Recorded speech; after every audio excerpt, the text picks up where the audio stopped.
Então a gente vai fazer a primeira atividade dentre os processos de repetição que a professora Adriana pediu para a gente fazer, o processo de contagem, a questão B. Mostra os números na tela 10 a 1, contagem de 1 em 1, iniciando de 10 e terminando em 1. Então, nós usamos apenas uma variável, a variável n, no caso. Nós atribuímos o valor 10 a ela, que foi o maior valor proposto ali no enunciado. Já que é uma contagem decrescente, nós temos que usar o valor inicial ou o maior. Usamos a estrutura de repetição repita e pedimos para que o algoritmo escrevesse na tela o valor de n sempre que ele for executar a repetição, para que fosse mostrado todos os valores. Então, toda vez que essa estrutura de repetição fosse executada, o n perderia 1. No caso, o n seria subtraído 1, até que o n fosse menor que 1. Vou fazer o teste de mesa agora.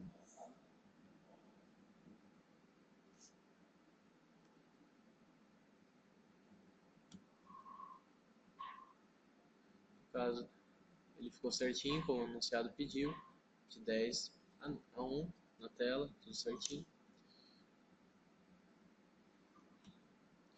Agora a nossa próxima atividade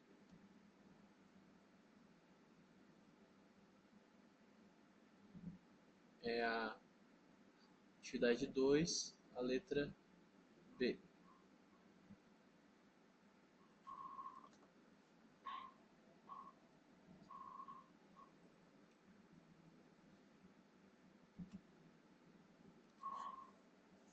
Tá, agora no processo de soma.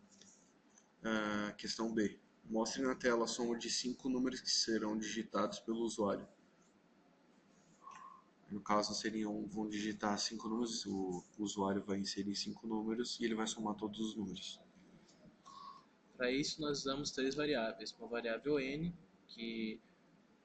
onde vai ser inserido o número que o usuário vai digitar. Uma variável s, que vai guardar a soma conforme o usuário for digitando os números. E uma variável c, apenas para contagem. Aqui no início, nós atribuímos o valor 0 ao n e o s, só para não dar nenhum probleminha na soma. E o valor 1 para o c. Usamos a estrutura de repetição enquanto, dizendo o seguinte: enquanto c for menor que 6, faça. Pedimos para que o usuário digite o número, lemos esse número, nós somamos o s, que está vazio, com o n que o usuário digitou, o s recebendo o valor de n no caso, e o c recebendo mais 1 a cada vez que for repetido. Na próxima repetição, o s vai ser somado com o s vai ter o número que o usuário digitou anteriormente, vai ser somado com o próximo número que ele vai digitar. E no fim de toda essa estrutura, nós pedimos para que ele escreva o s. Agora vamos para o teste de mesa.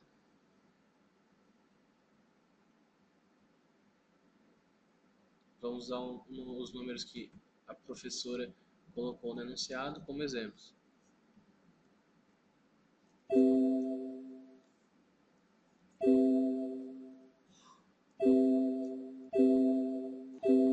Então, assim como estava anunciado, a soma desses 5 números foi 21.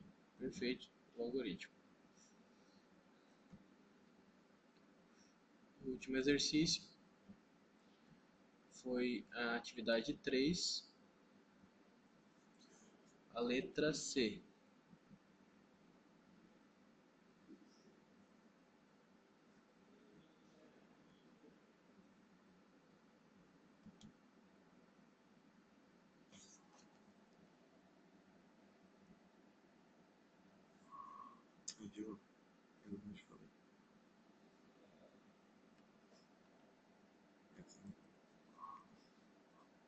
Certo. Tá, agora a gente vai usar o processo de multiplicação, que é muito parecido com o de soma, só que em vez de somar os números que vão ficar na variável s, denominada s, a gente vai fazer a multiplicação. Aí o processo de multiplicação, a questão C, mostra na tela a multiplicação de 5 números que serão digitados pelo usuário e vai multiplicar os números.